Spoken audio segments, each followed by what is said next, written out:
As a child, her own grandmother caught her secretly wielding a dagger. Decades later, she commanded an army of 20,000 soldiers, expanded her kingdom's borders further than any ruler before or after her, and became the first woman in centuries to sit on a throne built entirely for men. This is Queen Amina of Zazzau, the warrior queen whose legend still echoes through northern Nigeria 500 years later. Amina was born around 1533 into the royal family of Zazzau, a powerful Hausa city-state in what is now Kaduna State in northern Nigeria. Her mother, Bakwa Turunku, founded the kingdom's new capital and became its ruler in her own right, an unusual feat in a region where political power almost always passed through men. Amina grew up watching her mother govern, sitting in on state affairs as a child, absorbing the mechanics of diplomacy and rule years before she'd ever need them herself. But it was warfare, not politics, that captured Amina's attention. Unlike most women of her era and position, she was given extensive military training, learning swordsmanship, archery, and horsemanship alongside the kingdom's elite soldiers.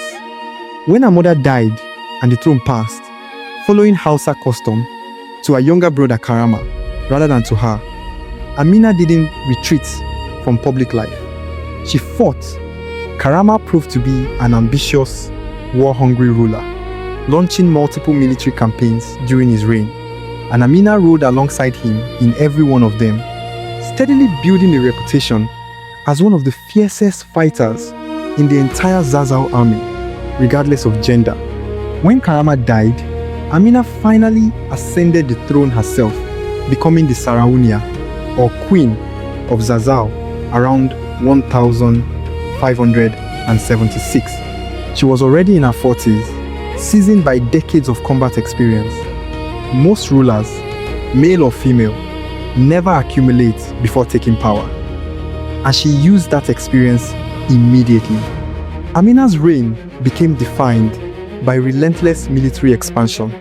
Commanding an army reported to number around 20,000 soldiers, she launched campaign after campaign, pushing Zazzau's borders outward in every direction.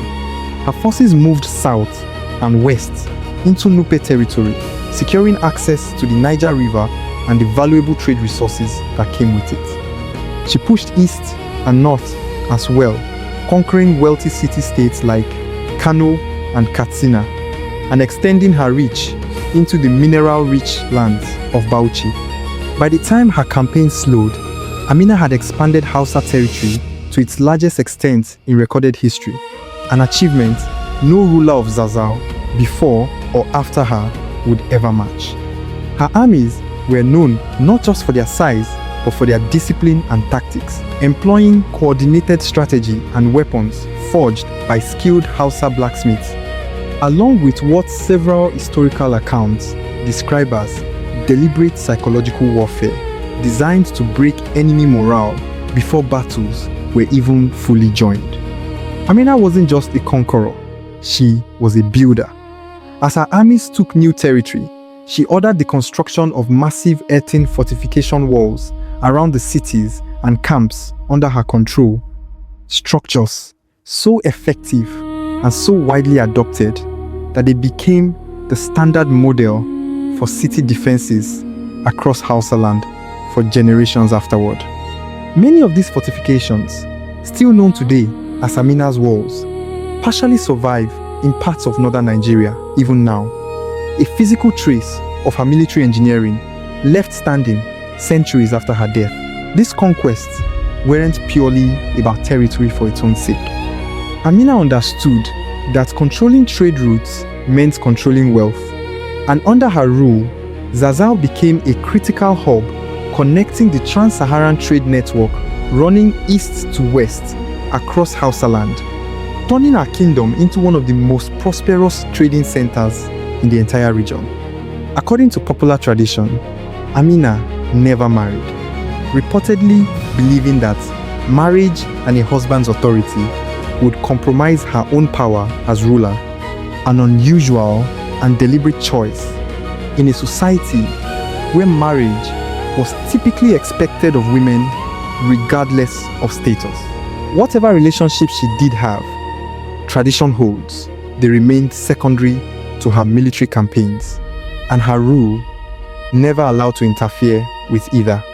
Much of what's known about Amina today comes from two key historical sources: the Kano Chronicle, a detailed record of Hausa history compiled from oral tradition, and a separate account written specifically about her life shortly after her death. Because so much of her story survives through oral history rather than contemporary written record, some specific details and dates vary between sources, and her exact reign length is debated among historians. But the core of her legacy, an unmatched military expansion led personally by a woman in a rigidly male-dominated political system, is consistently affirmed across every major account of her life. Queen Amina died around 1610.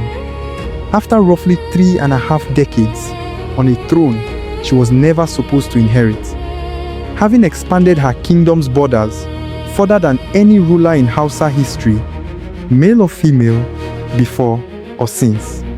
Today, her name is honored across Nigeria, in statues, in institutions bearing her name, and in a legacy still cited whenever the question comes up of whether power in pre-colonial Africa was ever truly closed off to women.